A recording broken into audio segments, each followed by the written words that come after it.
Good morning sa ating lahat mga kaibigan.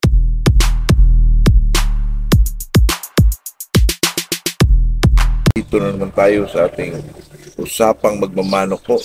Ako'y nagpapasalamat sa mga mga kaibigan, nag-remix, nag-share, nag-like at saka nag-subscribe. Maraming salamat sa inyo po. At saka itong bago tayo mag-umpisa mga kaibigan ay shout out muna tayo kay Edwin de la Cruz, DJ Bit Viper Farm, kay Doc, nag-shout out siya po. Boy Cado, Bicol, Desinag, Ligan, Saudi Arabia, Pipi Bato, always following, Rene Villasurda, at saka itong si Jubin Kilantang, Hermio Pring. Masyadong mainit ang panahon, kaibigan. Kahapon nagpunta ako doon sa mama ko doon sa Baclayon. Medyo napakainit po mga kaibigan, at saka kawa yung mama ko, medyo nakahiga na mga kaibigan. Tapos ang nagdala sa kanyang buhay po ay itong oxygen lang po mga kaibigan. Kakaawa po, at saka yun naman talaga, mga kaibigan, medyo matanda na po, 85 years old na. Kahapon nagpunta ako kasi Mother's Day kahapon. Nakakalungkot po, pero okay lang mga kaibigan. Umpisa tayo sa ating itong topic natin na di nakakulong for 3 days before the fight. Pwede ba to? Kasi mga kaibigan, nag-content ako dati nito mga kaibigan, itong ikulong for 3 days. Diba, nag-content ako doon mga kaibigan na gano'n, ilabas. Kung ito naman itong topic na ito mga kaibigan, pwede ba ang manok na hindi ikulong for 3 days? Kasi lalo na ako mga kaibigan, naranasan ko ito kasi nung lumipat ako ng area po, pag abot ko doon sa lugar na yun mga kaibigan, wala akong kulungan, wala lahat. Paano lang, yung TV lang kaibigan. Pero ito naman ganito, pwede yun nga, hindi mo ikulong ang manok mo for 3 days, pero maghanap ka ng area mga kaibigan na yung nakatipi na medyo malamig na lugar. Medyo hindi siya maanuhan ng init mga kaibigan. Katulad nung dati, yung area ko, may medyo tawag doon sa amin mga kaibigan, Mansanitas po. Napakalilim na area, may 3 cord na, yung may 3 tipi doon kaibigan, nakalagay doon. Tapos medyo malamig siya kasi sa likuran ng, yung tawag sa amin doon mga kaibigan, Mansanitas. Di ko alam kung anong tawag doon sa Tagalog mga kaibigan. Mansanitas, yung may bunga siyang maliliit mga kaibigan, yung bilog na bunga. Ratilis ba yun? Ratilis. Doon sa likuran naman doon mga kaibigan ay mga yung mga fern na malalaki mga kaibigan, kaya medyo malamig ang area na yun. Kaya yung manok ko doon ko kinucord po kasi wala pa akong kulungan. Doon lang mga kaibigan. Ang manok naman, pag hindi mo naikulong yan, tapos nailagay mo sa area na masyadong malilim siya, tapos napaka-presko po, malamig. Ang ganda ng ng manok mga kaibigan, ang ganda ng resulta kahit hindi mo ikulong mga kaibigan. Napaka po, tapos makarakadaka na siya doon. Doon mo siya pakainin. Ako, pwedeng-pwede mga kaibigan.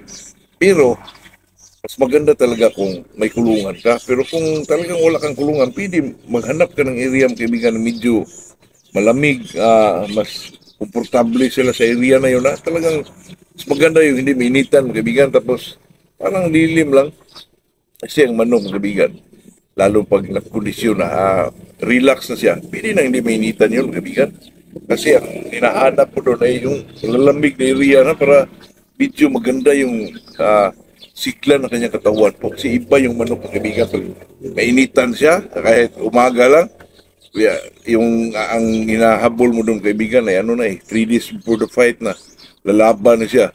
Pili na yung sa lilim lang, yung presko na area lang po.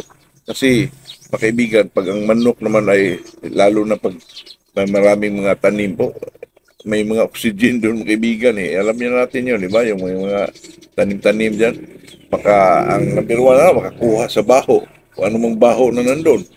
Tapos may oxygen doon kasi may mga tanim Magandang oxygen. Anong tawag dyan mga kaibigan? Tapos, ang area mo, basta malinis lang. Palagi mong winawalisan at talagang ang manok ay komportable mga kaibigan. At saka pag ang manok naman, kinukondisyon mo yun, tapos na siyang nag-training, may naibigay ka ng mga vitamins, tapos pagdating ng 3 days for the fight, nandun lang ang manok mo, Pero hinto na lahat. Hinto na ang vitamins, hinto na yung exercises mo.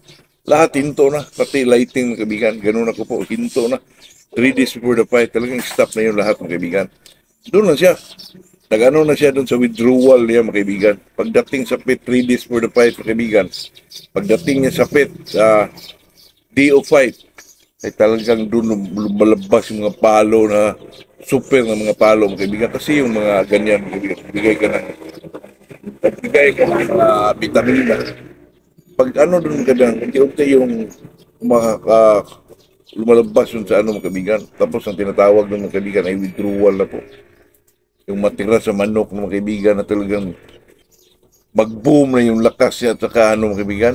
Ako, lalo na pag nakita mo mga ipot ay maliit na. Talagang may mga palo na yung mga kaibigan. Hindi na natin pagkaila yun. Basta maliit ng ipot, mga kaibigan. Kahit sino pang tanungin mo dyan. Basta maliit ng ipot, may puti sa dulo. Kahit hindi ka na mag-observa na yung mga, ano yung tinatawag nila na, mga brown na ano, laking tapos gano'n na. Tingnan mo lang ipot, mga kaibigan. Pag lumiliit na, yun na yun. Talagang may mga palo ng manok na yan, mga kaibigan. Totoo yan. Ay, kasi naman itong magmamanok tayo, kailangan obserbahan din natin.